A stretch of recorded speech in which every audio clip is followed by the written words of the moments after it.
Então, e complementando o que o Leonardo estava falando, quer dizer, esse Diário de um Clássico, ele faz o quê? Faz a ponte, né, com autores contemporâneos, com autores que, de certa forma, influenciaram o próprio autor, né? Por exemplo, José de Alencar, ele foi o tradutor do Balzac, né? Então, quer dizer, na realidade, quando nós escolhemos esses seis primeiros títulos, eles têm uma interrelação entre eles.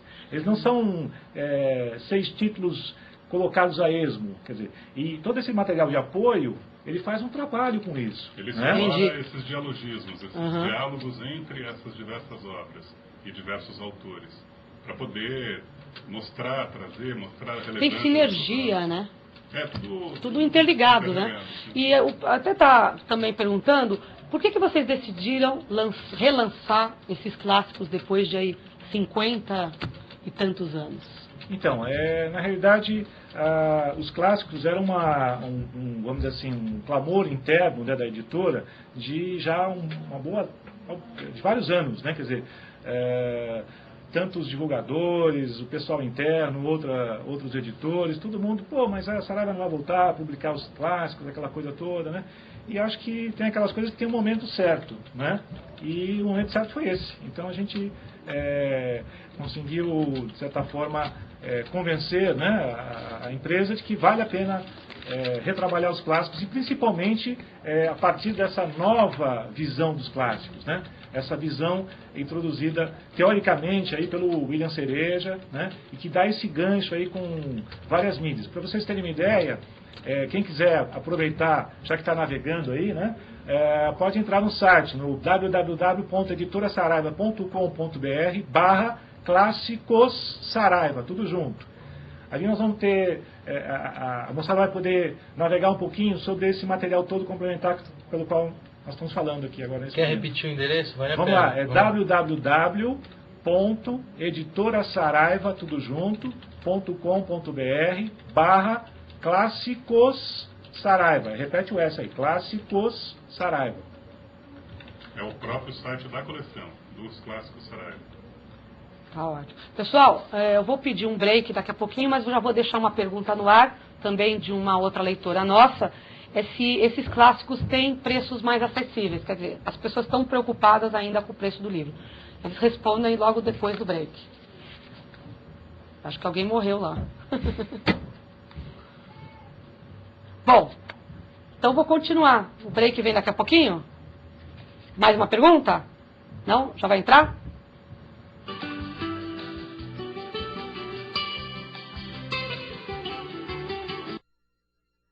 Então, nós vamos agora à pergunta sobre preços desses livros, vamos dizer, paradidáticos, se eles são acessíveis, uma vez que é muito necessário o uso do livro paradidático para apoiar realmente a leitura na escola. A gente também estava lendo aqui no chat sobre que o governo compra muito livro de matemática, português, e não atende tanto às necessidades da leitura, e também eles vão responder isso para a gente. Bom, a respeito da questão do preço, a gente tem sempre que colocar a questão da qualidade, né, do livro. Uma das preocupações que nós tivemos, e quem tiver condições de folhear a obra na livraria, vai ver que tem espaço aqui à vontade para fazer uma leitura gostosa, né? Não é aquele livro compacto, né, que você, para ter um preço mais camarada, acaba diminuindo o número de páginas, usando uma mancha maior, né? Porque a leitura tem que estar relacionada com prazer, né? Então você tem que estar realmente... Inclusive o prazer físico, exatamente, né? o prazer físico, de pegar um objeto, né? Quer dizer, o livro tem uma cultura em relação ao livro, né? Algo cult, né? Quer dizer, então essa foi uma pressão muito grande. Vocês vão pegar, por exemplo, o Dom Casmurro. Dom Casmurro, ninguém acredita, né? Olha o nosso Dom Casmurro aqui, olha a lombada dele, ó, né? Compara a nossa lombada do Dom Casmurro com as outras. Por quê? Porque nós fizemos um trabalho de... Dom Casmurro são 150 capítulos, né? Então você vai ver aqui que cada capítulo ele tem uma abertura própria. Uma linguagem bem arejada, linguagem visual. Exatamente. E em cada capítulo, dentro dessa proposta visual de um projeto gráfico inovador, né? De um projeto gráfico moderno, você tem um motivo, que são essas ondas. Então, cada vez que você entra num capítulo diferente, você tem uma uma cara diferente do capítulo, né? Do ponto de vista gráfico. Quebra a monotonia da leitura. Exatamente. Atrai o jovem. Exatamente. Né? E, portanto, a leitura é prazerosa. E, mesmo assim, a gente conseguiu, com toda essa qualidade, conseguiu trabalhar, e aliás foi uma das exigências do projeto, de trabalhar uma faixa de preço bastante acessível. Ou seja, esses clássicos estão variando na casa dos 14 aos 17 reais. Né? Super então, acessível. São muito acessíveis. Né? Quer dizer, você vai dizer, tem outros clássicos no mercado? Tem. Mas faz a comparação. Pega esse outro que você está se referindo, né?